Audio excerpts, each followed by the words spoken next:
Even Johnny. Kind of big news. Yeah, new developments and reaction this morning in the investigation into Russia, the 2016 election, and President Trump. The Wall Street Journal reports that special counsel Robert Mueller has impaneled a grand jury in Washington to investigate Russia's interference in the 2016 elections. The Washington Post now reporting that Mueller began using the grand jury in D.C. several weeks ago. The New York Times reports that Mueller has issued subpoenas from the Washington-based grand jury, according to several lawyers involved in the case, at least some related to former National Security Advisor Michael Flynn. NBC News reported in May of grand jury subpoenas into Flynn and campaign chairman Paul Manafort that began before Mueller was appointed. Federal prosecutors had been using at least one other grand jury located in Alexandria, Virginia. A former senior intelligence official with knowledge of the discussions has told NBC News that Mueller is looking at whether the president may have obstructed justice.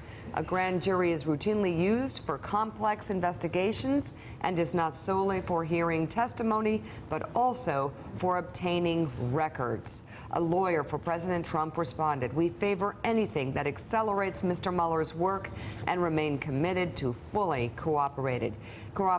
He added that former FBI Director Comey told the president at least 3 times that he's not under investigation, and we've heard nothing that would change that.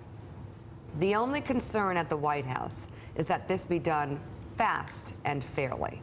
If you take the lawyers for the president, that people are actually representing him and not just those who are playing lawyers on TV, they have been disciplined for the most part. They've kept their head down. They've been respectful of the process. They've been respectful of Robert Mueller, and that's fairly important. Even yesterday, they were respectful of Robert Mueller. Well, these TV attorneys that probably go before Judge Judy and Judge Wapner go out there and embarrass themselves. Incriminate the president. So, Willie, this is obviously taking it to another stage. It means so many things, but one of the things it means is that, when we live in the lazy, hazy days of the Mooch era, people could say, well, you can't obstruct justice because there's not really an investigation yet, and there's not really a grand jury impaneled. That changes now. Yeah. There is a grand jury impaneled. Good luck firing the guy who put a grand jury together. Republicans, whether they're from North Carolina or South Carolina, I mean, you look at 2 guys from the Carolinas going, no, we're going to pass legislation. You can't touch Mueller. And now that we see there is a grand jury impaneled, firing him is simply untenable now politically. Yeah, and this tells you pretty clearly that the investigation that Director Mueller, former Director Mueller, is undertaking is about a lot more than Michael Flynn, because as the Wall Street Journal reports, we already knew about a grand jury in Virginia that was looking into Michael Flynn and Paul Manafort. Now, this grand jury is a separate one. You wouldn't need 2 for the same guy and the same crime. So this is a separate one, which means this is a much bigger, longer-term investigation than anything about just Michael Flynn. And other people reporting that they're also talking about past financial crimes. Exactly. Let's bring in the Wall Street Journal reporter who broke this story, Del Quinton Wilbur. Del, great to have you with us this morning. If you could just dig in a little bit more for us. First on that question of venue, having a grand jury in Washington, D.C., separate and apart from the one in Alexandria, Virginia. What's the significance there? Well, it shows that the Mueller investigation has expanded beyond just Flynn and Manafort. We already knew that the Northern Virginia grand jury, about 10 traffic-clogged roadway miles from D.C., had been looking into that with federal prosecutors. Now they're going to be working with a federal grand jury closer to his offices in D.C., which is A, much more convenient, but at B, if you were only looking at Flynn and Manafort, you wouldn't need a new grand jury. You'd be reinventing the wheel. This is exactly what you had just said, shows the investigation has broadened. So just to be clear for people listening this morning, the significance broadly of having a grand jury, what might it be doing right now and what can it do potentially? Well, grand juries are a powerful investigative tool for prosecutors. A federal prosecutor will go and say, hey, has a grand jury. He asks a federal judge to start a grand jury, or there's already one that's been started.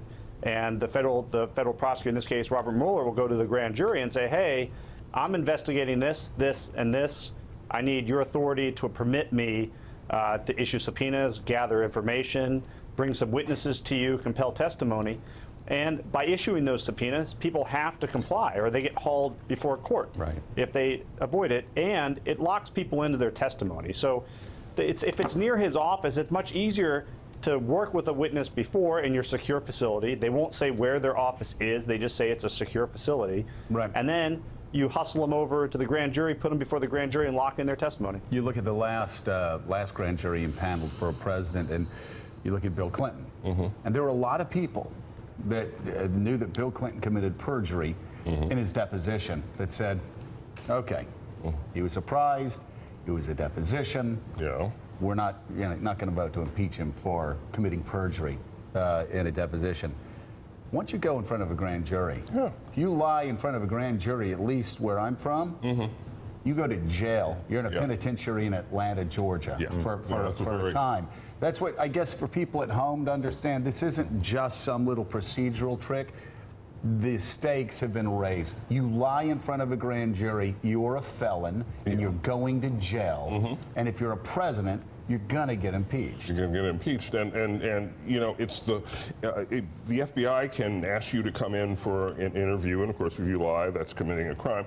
A grand jury can compel you to come in and under oath without your lawyer and answer questions, and you better answer them. It's a whole different ballgame. Dale, this is Gene Robinson. Great story. Thank you. What do you know about potential subpoenas that might have been already issued for testimony or for documents?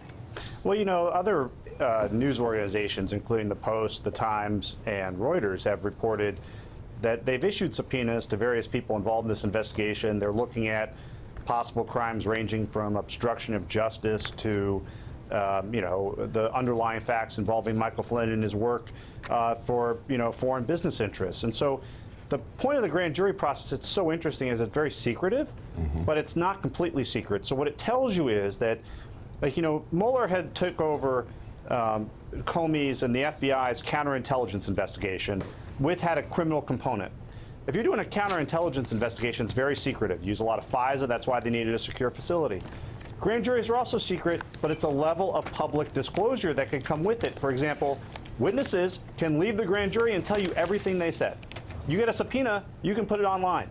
There's nothing preventing that. So there's more of a risk of things becoming public, and so that means it's kind of entering a new public phase. Yeah, and the grand jurors themselves can't are not allowed to talk about what happened in the grand jury room, but anybody who testifies is allowed. This is a new special grand jury impaneled specifically for this case. It's not just using a grand jury that was already sitting.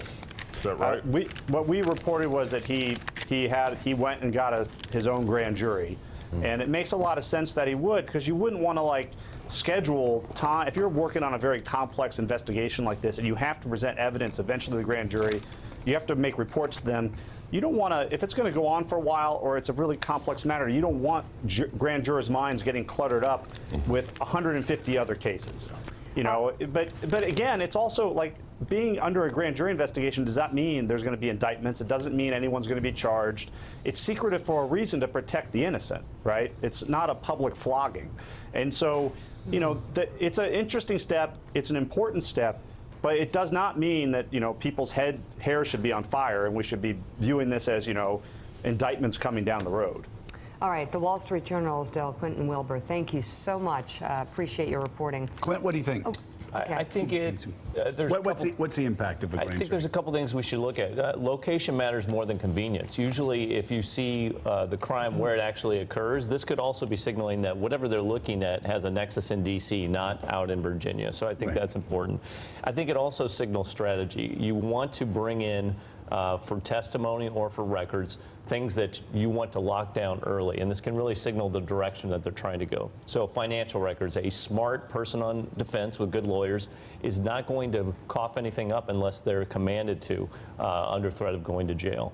Same thing is if you've got cooperating witnesses or people who are on the periphery who've made public statements and you want to bring them in and lock them into their testimony, because that can then box in other people. So the sooner you can get them in there to actually provide their evidence, testimony, whatever it is, the more strategic you can sort of angle on that investigation. I think actually just as big a piece of legal news was the day before, the 16th attorney that Mueller added on, whose specialty is organized crime and financial bribes, global bribes.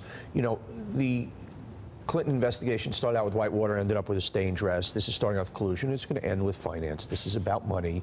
It's very simple. Once those the subpoena witnesses and documents, once those financial documents start coming in about his last 20 years of doing business with Russia, this is where this ends. And Joe, you started off the show where he can't fire Mueller. He's getting boxed in. I don't know he lets Mueller go forward because it's over. Once you start peeling those pieces of paper back, you're talking about the sleaziest businessman in the history of business, doing business with Russian oligarchs. Add it up, we know where this is going. Well, he knows where this is going too, Mika, which at this point, he's just in a no-win situation. But he's still mocking it. Thanks for checking out MSNBC on YouTube, and make sure you subscribe to stay up to date on the day's biggest stories. And you can click on any of the videos around us to watch more from Morning Joe and MSNBC. Thanks so much for watching.